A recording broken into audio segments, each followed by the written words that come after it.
Hello à tous, il y a des méthodes de tableau comme GroupBy, Fill, With en JavaScript qui sont assez peu connues et aujourd'hui on va apprendre à les manipuler, c'est parti. Et ici on va commencer par GroupBy. Alors GroupBy c'est plutôt une méthode d'objet, pas vraiment une méthode de tableau et ça permet de regrouper les éléments d'un tableau en fonction d'une clé générée par une fonction de regroupement fournie. Qu'est-ce que ça veut dire? Ici par exemple je pourrais créer une constante A et je peux faire un object.groupBy et je vais grouper en fonction de quoi? Ici, j'aimerais bien grouper les éléments en fonction de la ville. Donc pour cela, je peux dire member.city. Si je fais ensuite un console.log de A, on aura désormais le résultat suivant. Donc on voit en effet que les éléments sont regroupés cette fois-ci par ville. En effet, ici on a dit qu'on regroupait par ville et du coup je peux faire un console.log de A Lyon par exemple pour ensuite voir les éléments dont la ville est Lyon. Et ensuite, bien entendu, rien ne m'empêche de regarder le premier élément ici de ce tableau en faisant un A Lyon de 0.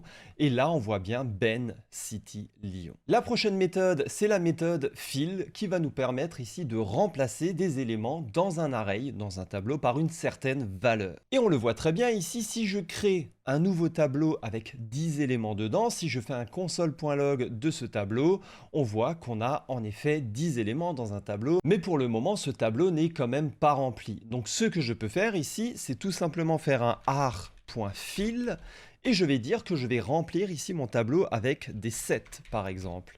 Et ensuite, on voit très bien ici quand on fait un console.log qu'on a vraiment cette fois-ci 10 éléments sets dans le tableau. La prochaine méthode, c'est la méthode shift qui retire le premier élément d'un tableau et retourne cet élément. Il faut aussi savoir que cette méthode modifie la longueur du tableau. On va essayer de faire ça. Ce que je peux faire, c'est récupérer ici le premier fruit en faisant un fruit.shift. Et du coup, si je fais un console.log de first fruit, ici, on obtient bien pomme, mais il faut aussi savoir que du coup, si je fais un console.log de fruits, on voit que désormais, pomme a été retiré et on n'a plus que banane et orange. La prochaine méthode, c'est la méthode unshift qui ajoute un ou plusieurs éléments au début d'un tableau et retourne la nouvelle longueur du tableau. Donc regardez ici, j'ai un tableau avec banane et orange. Ce que je peux faire, c'est récupérer la nouvelle longueur du tableau ici et faire un fruit de unshift et là je mets pomme et mangue dedans par exemple et si je fais un console.log de fruit 2 on voit que désormais j'ai bien pomme, mangue ici au début du tableau. Donc j'ai réussi à rajouter ces deux éléments au début du tableau. Et si je fais un console.log de newLength, on voit que désormais il y a bien 4 éléments dans le tableau. Donc la méthode unshift me permet de rajouter des éléments au début d'un tableau et me retourne aussi la nouvelle longueur du tableau après l'ajout de ces éléments. La prochaine méthode, c'est la méthode with qui permet de créer une copie d'un objet ou d'un tableau avec une propriété ou un élément modifié. On sait très bien que lorsque l'on veut modifier ici vraiment un tableau, on peut faire tout simplement fruit de 0 est égal à mangue par exemple. Et si je fais un console.log de fruit, alors j'ai désormais le résultat suivant. Ici j'ai changé pomme par mangue et j'ai ensuite banane et orange. Cependant, le problème ici, c'est que on altère la structure de base, à savoir le tableau fruit. Donc, ce qui serait pas mal ici, tout simplement, c'est de faire un const new fruit est égal à fruit.with. À l'index 0, ici, je viens remplacer l'index 0 par mangue, par exemple, ce qui nous donne du coup console.log de new fruit le résultat suivant. Et du coup, ici, j'ai créé un nouveau tableau qui est le résultat de l'altération du tableau fruit. Mais cependant, si je fais un console.log de fruit, on voit très bien que le tableau de base n'est pas modifié. Et ça, c'est très pertinent pour React.js, par exemple. On n'a pas forcément envie de modifier en React.js les données de base. La prochaine méthode, c'est la méthode at, qui est utilisée pour accéder à un élément d'un tableau en utilisant un index, y compris des index négatifs pour accéder aux éléments à partir de la fin du tableau. Donc on sait très bien ici qu'on peut faire un console de fruit par exemple 2, ce qui va du coup nous donner ici orange, 0, 1, 2. Mais je peux aussi faire un console.log de fruit.at2 ici. Et ça revient exactement à la même chose et vous allez me dire mais pourquoi faire ça? Parce que tout simplement at est vraiment très pratique puisque je peux faire un console.log de fruit.at -1 ici, ce qui va nous donner du coup mangue. En effet, je peux très facilement ici accéder au dernier élément d'un tableau. Je peux aussi faire un -2, ce qui va du coup me donner ici orange à nouveau. Ok? Donc ici -1, -2, -3, -4. Ensuite, on a la méthode toReversed qui permet de créer une copie inversée d'un tableau sans modifier l'original. Donc vous savez qu'on peut faire un fruit.reverse ici. Et si je fais un console.log de fruit, on verra que le tableau est du coup inversé. Cependant, encore une fois, on n'a pas forcément envie ni besoin de modifier le tableau original. Donc c'est pour ça qu'on peut faire un const reversed fruits est égal à fruits.toReversed. Et cette fois-ci, si je fais un console.log de reversed fruits, on aura du coup effectivement le tableau inversé, mais le tableau de base, console.log, ici de fruits, ne sera pas lui modifié. De la même manière, la prochaine méthode ici, c'est toSpliced, qui permet de créer une copie d'un tableau avec des éléments ajoutés ou supprimés sans modifier l'original. Donc en effet, ici, je peux faire un const spliced fruits est égal ici à fruits.toSpliced 1, 1, kiwi. Donc qu'est-ce que je fais ici? Je supprime un élément à l'index 1 et je remplace ensuite cet élément par kiwi. Donc si ici on fait un console.log de spliced fruits, on aura du coup désormais le résultat suivant. On a supprimé l'élément à l'index 1, soit banane, et on l'a remplacé par kiwi.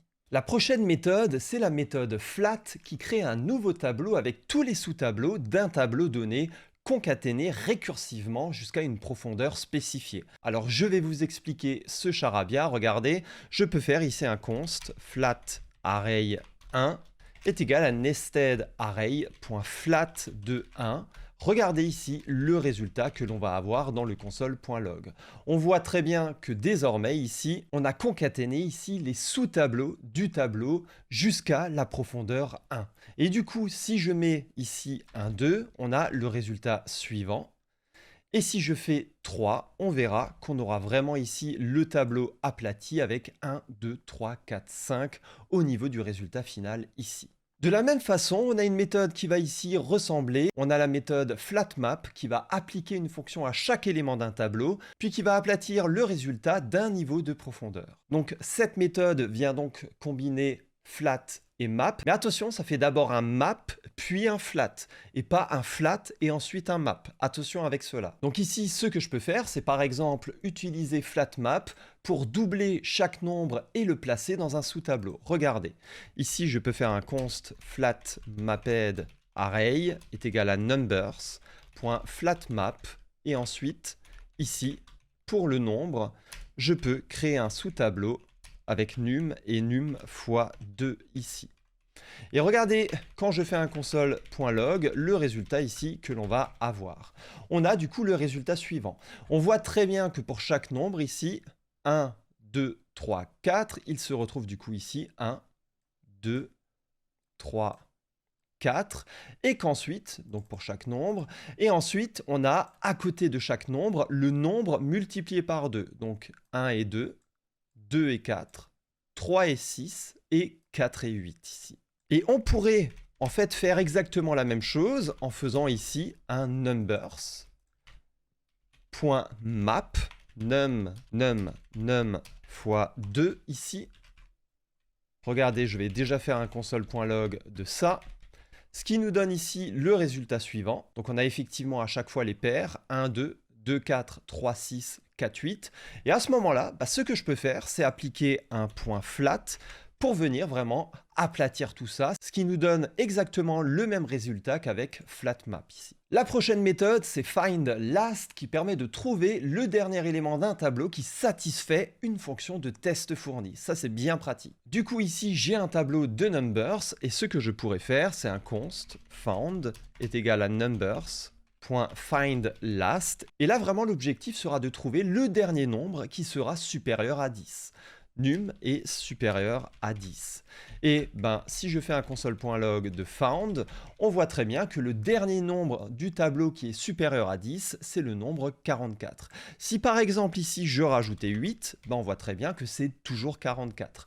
Par contre, si je rajoute 66, on voit que désormais, le dernier nombre qui est supérieur à 10 du tableau est le nombre 66. La prochaine méthode, c'est reduce_write. Alors j'ai déjà fait une vidéo sur les reduce, je vous encourage à aller la regarder, elle va apparaître ici en haut à droite de l'écran. Mais il faut savoir qu'il y a aussi une méthode reduce_write qui existe. Donc ici encore la meilleure façon de comprendre reduce_write, c'est de faire d'abord un reduce et ensuite un reduce_write et de voir la différence entre les deux.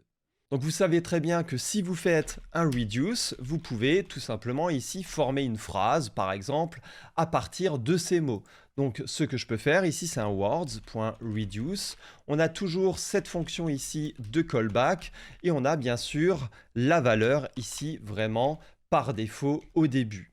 Donc au niveau de la fonction de callback, vous pouvez avoir un accumulateur et aussi la valeur courante. Et l'objectif, c'est de mettre dans l'accumulateur vraiment la concaténation avec la valeur courante. Ce qui va nous donner ici, quand je fais un console.log de sentence, le résultat suivant, hello world. Mais si je fais un reduce_write ici, on voit qu'en fait la chaîne est désormais inversée. La concaténation part de la fin et pas du début.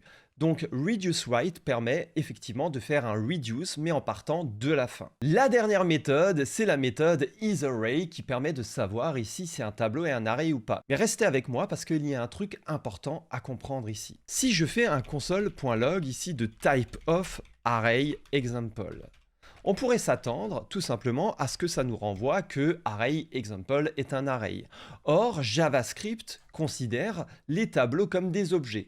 Donc si on veut savoir qu'un élément est un tableau, on est un peu coincé ici. Donc ce que l'on peut faire, c'est utiliser pour cela la méthode array.isArray de array example qui permet de retourner si quelque chose est un array ou pas. Et regardez, on pourrait aussi avoir un autre exemple où on a console.log de array.isArray de array example2 qui va nous donner true. Par contre, si je demande est-ce que l'objet ici est un array, forcément, il va me dire false. Si vous avez aimé cette vidéo, n'hésitez pas à liker, commenter, partager et à vous abonner. Et on se retrouve très bientôt dans la prochaine vidéo. Ciao, ciao!